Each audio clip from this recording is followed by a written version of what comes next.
क्या मतलब पूरे शहर में गैस नहीं है?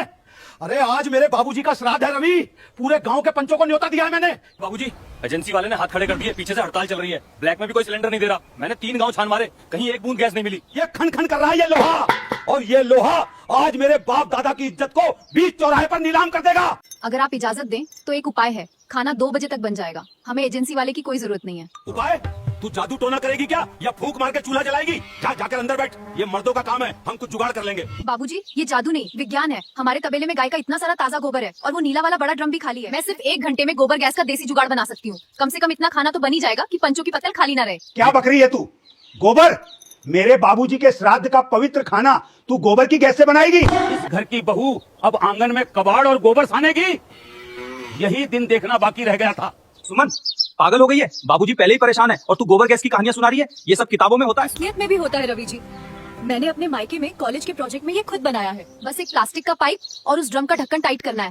इज्जत बचानी है या नहीं? इज्जत? एक औरत के गोबर सने हाथों से बनी रोटी खिलाकर इज्जत बचेगी मेरी? सरपंच थूक कर जाएगा मेरे मुंह पर। अगर तूने उस नीले ड्रम या गोबर को हाथ भी लगाया ना बहू, तो उसी आग में मैं अपनी जान दे दूंगा। चल रवि, हलवाई को मना कर दे, टेंट उखड़वा दे, गांव वालों से कह दे कि रमाकांत भिखारी हो गया है, पर मैं इस कलमुही के कबाड़ से अपना चूल्हा नहीं जलाऊंगा।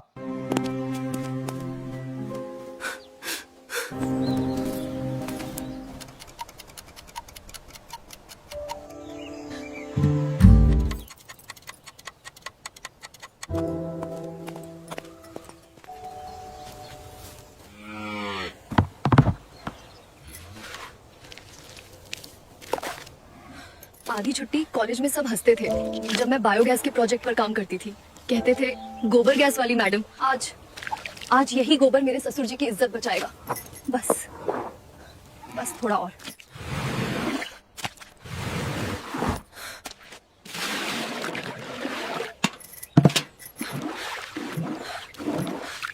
नहीं, कोई जरूरत नहीं है, जाओ यहाँ से। हलवाई को बोलो अपना सामान समेटे। रवि सुन रहा है? गांव वालों को मना कर दे, कह दे रमाकांत मर गया। शांत हो जाइए, कुछ और सोचते हैं। लकड़ियां धूप में रख देते हैं, शायद थोड़ी सूख जाएं। धूप में मेरी इज्जत सूख रही है रवि। 2 बजे सरपंच जी आएंगे, 100 लोगों की भीड़, खाली पत्तल, मेरा बाप दादा नरक में सड़ेंगे। आज सब खत्म हो गया, सब खत्म हो गया। हे भगवान, हथौड़ी की आवाज बाबूजी तक ना पहुंचे। बस एक छेद।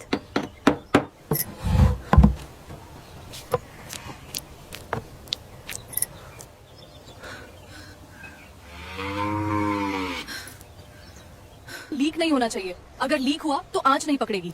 और गोबर को गैस बनाने में कम से कम 2 घंटे लगते हैं, पर मेरे पास सिर्फ 1 घंटा है। भगवान गर्मी बढ़ा दे, इस ड्रम को जल्दी गर्म कर दे।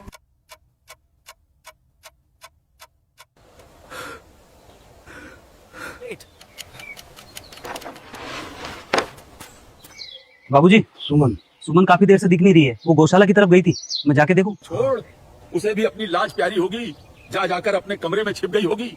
एक वही तो समझदार निकली जो इस डूबते जहाज से पहले ही भाग गई। उसे क्या पड़ी है मेरी इज्जत की? रवि जी जल्दी इधर आइए, दौड़ कर आइए। सुमन, क्या हुआ? चोट तो नहीं लगी? क्या ड्रामा है अब? क्या तोड़ दिया तूने गौशाला में?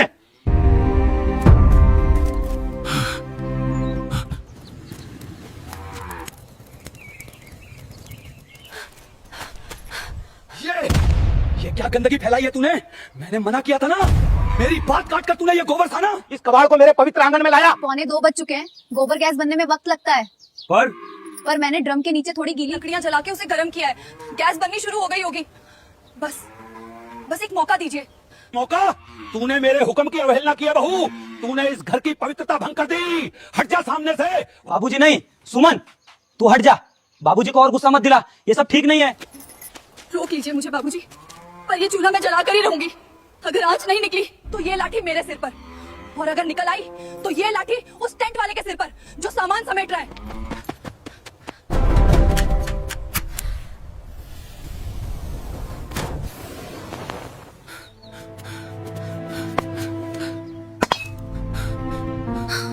बाबूजी, आग आग जल गई बाबूजी। मैंने कहा था ना बाबूजी, विज्ञान काम करेगा।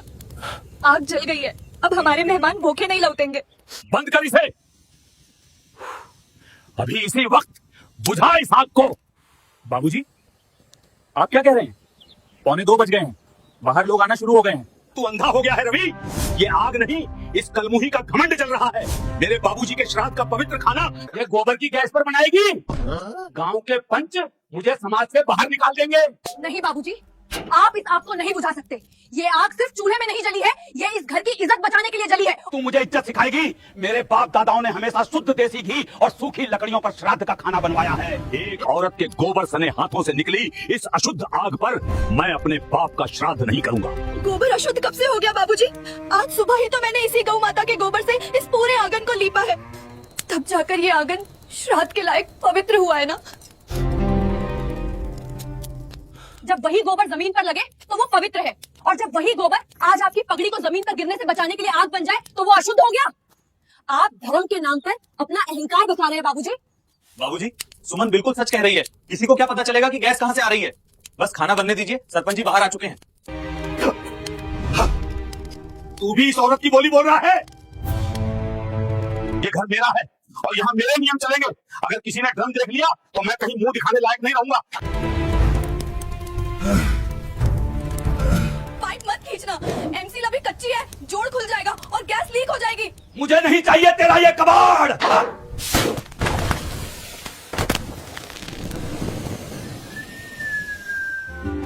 बाबूजी, ये क्या कर दिया आपने?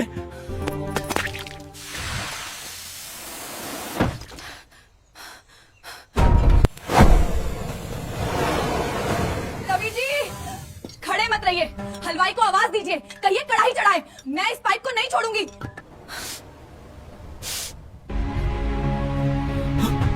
अरे रमाकांत भाई, कहाँ हो? पत्तलें बिछ गई हैं, भूख लगी है भाई, खाना लाओ। अरे रमाकांत, क्या रसोई में ही समाधि ले ली? बाहर आ भाई, 100 लोग भूखे बैठे हैं। रवि जी, खड़े मत रहिए, हलवाई काका को अंदर भेजिए, तेल गर्म होने में वक्त लगेगा, जल्दी जाइए। बाबूजी, अब तो मान जाइए, सुमन के हाथों से खून निकल आएगा। वो गैस का दबाव बहुत तेज है, मुझे हलवाई को बुलाने दीजिए। अगर हलवाई ने ये गोबर का ड्रम और ये पाइप देख लिया तो वो पूरे गांव में ढिंढोरा पीट देगा कि रमाकांत ने गोबर की गैस पर श्राद्ध का खाना बनवाया। मेरी पगड़ी उछल जाएगी रवि। आपकी पगड़ी तो अभी भी सुरक्षित है बाबूजी, लेकिन अगर ये पाइप मेरे हाथ से छूट गया ना तो वो पगड़ी सीधे सरपंच जी के पैरों में जाके गिरेगी। बहुत हो गई आपकी झूठी इज्जत बाबूजी, आज मैं आपकी नहीं सुनूंगा। हलवाई काका, अरे काका, जल्दी कढ़ाई चढ़ाओ, गैस आ गई है। वाह मालिक, मान गए आपको। पूरे शहर में गैस नहीं मिली और आपने ब्लैक सिलेंडर का जुगाड़ कर ही लिया। रमाकांत जी की इज्जत कोई छोटी बात थोड़ी है। बहू, छोड़ दे इसे, तेरे हाथ कट जाएंगे, गैस का दबाव बढ़ता जा रहा है। नहीं छोड़ूंगी बाबूजी, जब तक 100 लोगों की पत्तलों पर पूड़ियां नहीं परोसी जाती, मेरे हाथ यहाँ से नहीं हटेंगे। आप जाइए, जाके सरपंच जी के साथ बैठिए, उन्हें शक नहीं होना चाहिए। मैं पकड़ता हूँ सुमन, तू छोड़ दे, तेरे हाथ छिल गए हैं। नहीं रवि जी, अगर जरा सा भी दबाव कम हुआ तो आग बुझ जाएगी और हलवाई बाहर जाके सबको बता देगा। आप जाइए, बाबूजी को बाहर ले जाइए।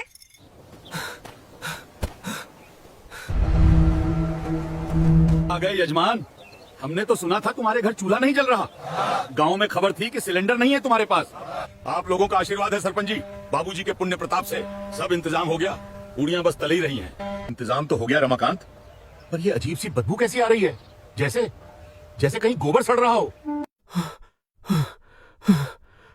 ये महक रसोई की तरफ से आ रही है। चल रमाकांत, जरा देखें तुम्हारे हलवाई ने आज कौन सा नया घी इस्तेमाल किया है।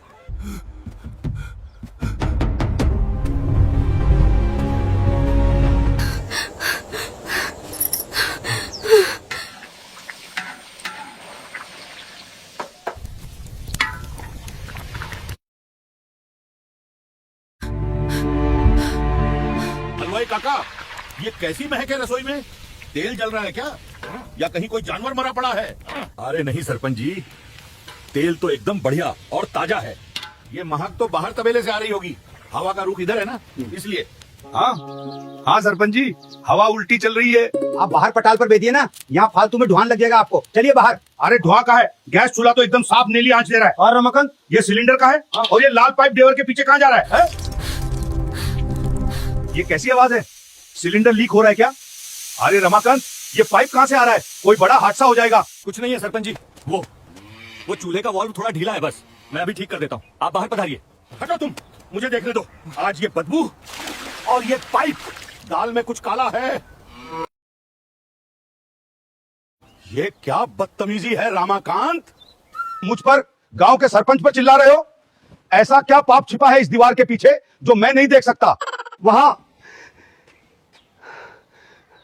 वहां मेरे घर की बहू है सरपंच जी, और वो इस वक्त ऐसी हालत में नहीं है कि कोई गैर मर्द उसे देखे। बहू, दीवार के पीछे जमीन पे बैठ के क्या कर रही है? और ये गोबर की बदबू, ये पाइप। सच सच बता रमाकांत, क्या तूने श्राद्ध का खाना बनाने के लिए कोई नीच काम किया है? क्या तू हमें अशुद्ध खाना खिला रहा है?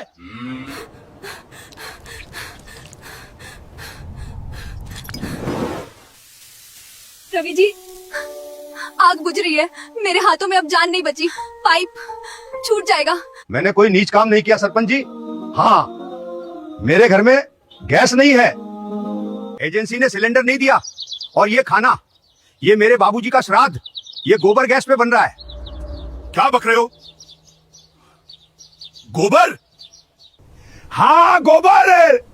और वो जिस बहू को आप नीच कह रहे हैं, वो पिछले आधे घंटे से अपने नंगे और छिले हुए हाथों से उस गैस के फटते हुए पाइप को पकड़े बैठी है।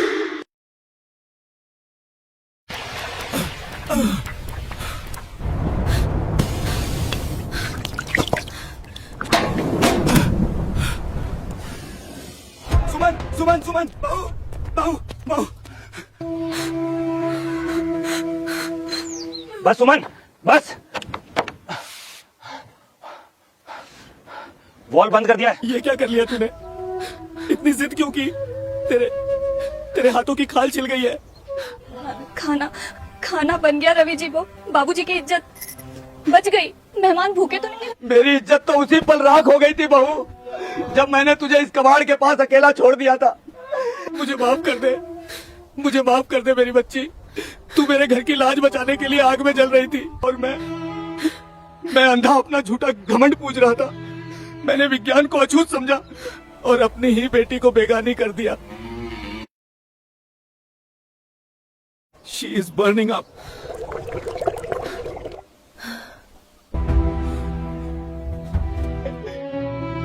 मुझे बिरादरी से बाहर कर दीजिए सरपंच जी। हाँ, मैंने गोबर की गैस पर खाना बनवाया है। मेरी सजा मुझे दीजिए, मेरी पगड़ी उछाल दीजिए, पर मेरी बहू को कुछ मत कहिएगा। इसने सिर्फ मेरा घर टूटने से बचाया है। पागल हो गए हो रमाकांत? सजा किस बात की?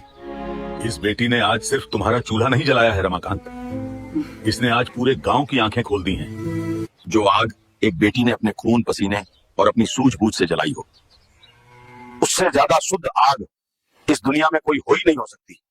सच कह रहे हैं सरपंच जी, आधी से ज्यादा पूरियां और सब्जी बन चुकी है, और कसम भगवान की, ऐसी साफ और मीठी आंच मैंने आज तक नहीं देखी है। रमाकांत, तुम्हारे बाबूजी का श्राद्ध आज जिस पवित्रता और मेहनत से हुआ है, वैसा आज तक इस गांव में किसी का नहीं हुआ। चलो बाहर पत्तल लगाओ, हम सब यही खाना खाएंगे और पूरे गर्व के साथ खाएंगे।